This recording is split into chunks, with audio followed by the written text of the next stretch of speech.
The shonen genre is largely defined by its battles, and those battles are largely defined by each series' respective power systems. For most shonen, the power system merely exists to facilitate the fights, but when it comes to Yu Yu Hakusho, its power system is an external manifestation of a character's emotions, and the fights themselves are often only there to facilitate the emotional growth of its characters.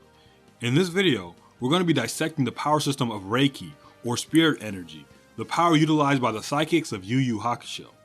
Reiki shares a lot in common with other power systems, partly because it drew inspiration from what came before it, but it also inspired a lot of the power systems that came after it. Reiki does have its own unique elements that sets it apart from other shonen, but the most important thing about a power system, in my opinion, is not how complex or unique it is, but how well it serves the themes and the narrative of the story. So in this video, we're going to be discussing how Reiki works, but also how it enhances the story and the core themes of humanity, masculinity, and self-acceptance that permeates Yu Yu Hakusho. Before we delve into Reiki and Yu Yu Hakusho, we first need to understand the concept of what it is and where it comes from in real life. Ki, or Chi, is the Eastern concept for the vital force that exists in all living things. Ki is an important concept in traditional Chinese medicine and martial arts, which is why it's used to explain the abilities in series like Dragon Ball and Fist of the North Star. Reiki in particular refers to the energy healing practice that originated in Japan, popularized in pseudoscientific alternative medicine.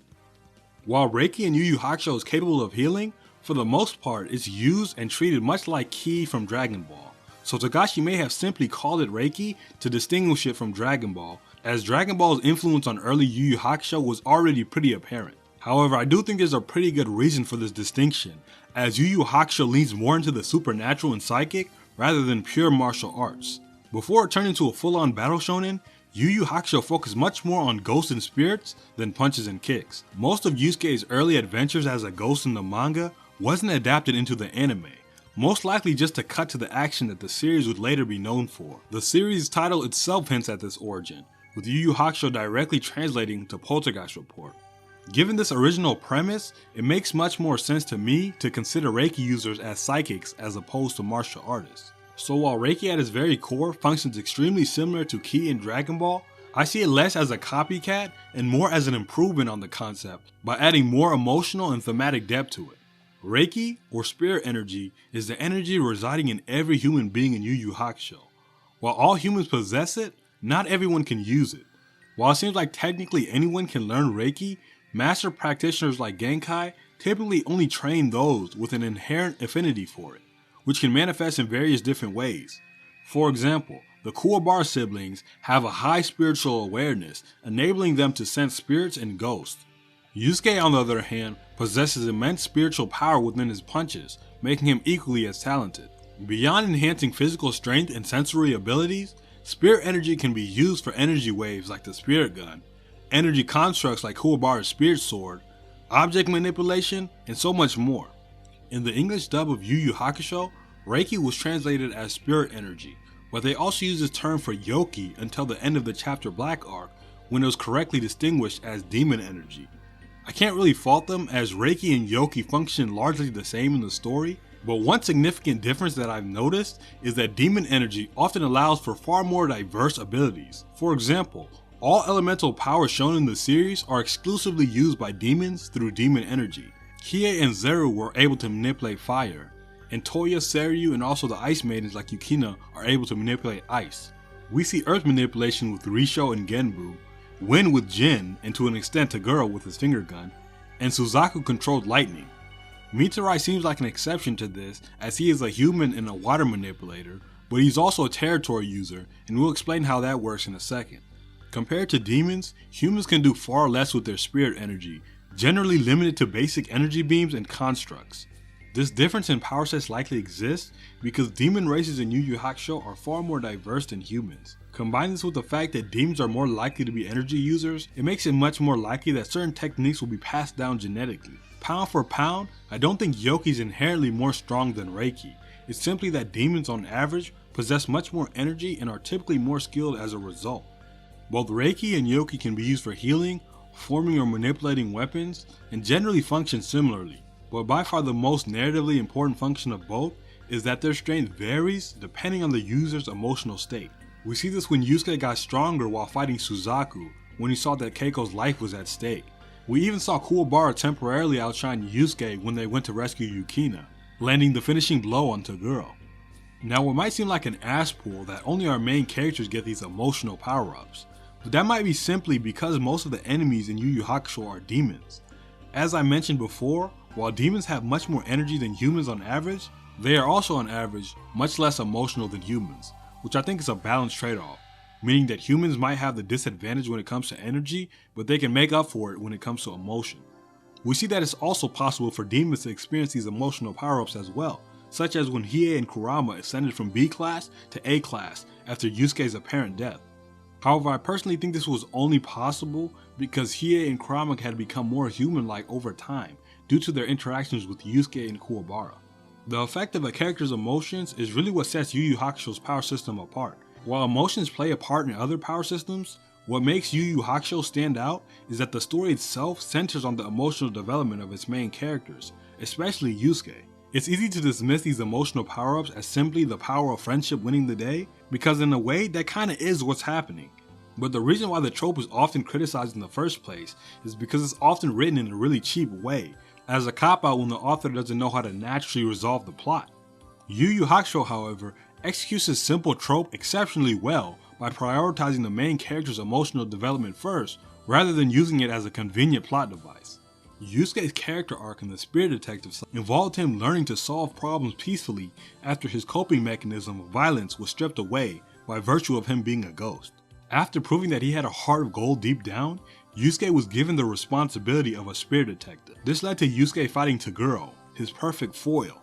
Toguro was a living caricature of unhealthy masculinity, to the point where he literally rejected his own humanity. He was the perfect opponent for Yusuke to finally learn how to embrace his own emotions, which resulted in Yusuke reaching the peak of his spirit energy and finally gaining the strength to defeat Toguro. Something that both humans and demons in Yu Yu Hakusho share is life energy, which serves as a last resort in combat, as using all of it results in the user's death.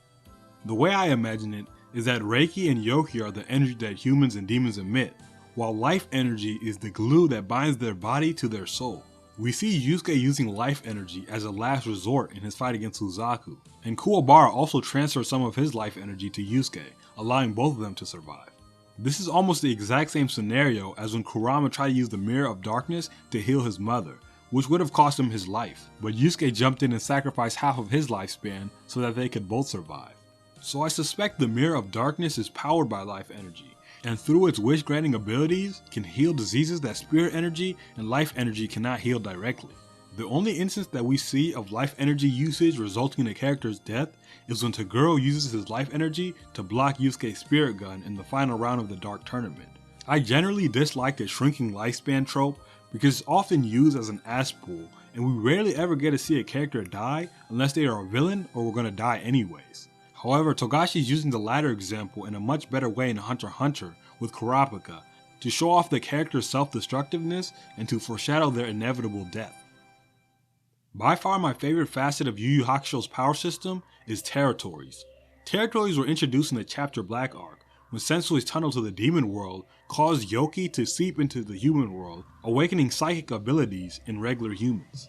Territories allows users to expand energy to a certain radius and allows it to impose an ability on it, like Kaito's Taboo for example, which forbids violence and forces enemies into a battle of wits. I suspect Kaito's Taboo, Murata's Wiretap, and Amanuma's Games, which are all proximity based, was what Togashi originally had in mind when he created territories. But eventually territories evolved into general hacks abilities, like Kuwabara's Dimensional Cutting Sword for example. What I love about territories is that it allowed regular humans to gain powerful abilities by challenging Yusuke and Ko mentally instead of just physically. This was incredibly refreshing coming off the heels of the Dark Tournament arc, where the fights were continuously escalating in intensity and scale. So instead of trying to one-up himself, Togashi was smart and chose to flatten the power scale by introducing territories, which is more horizontal progression rather than vertical.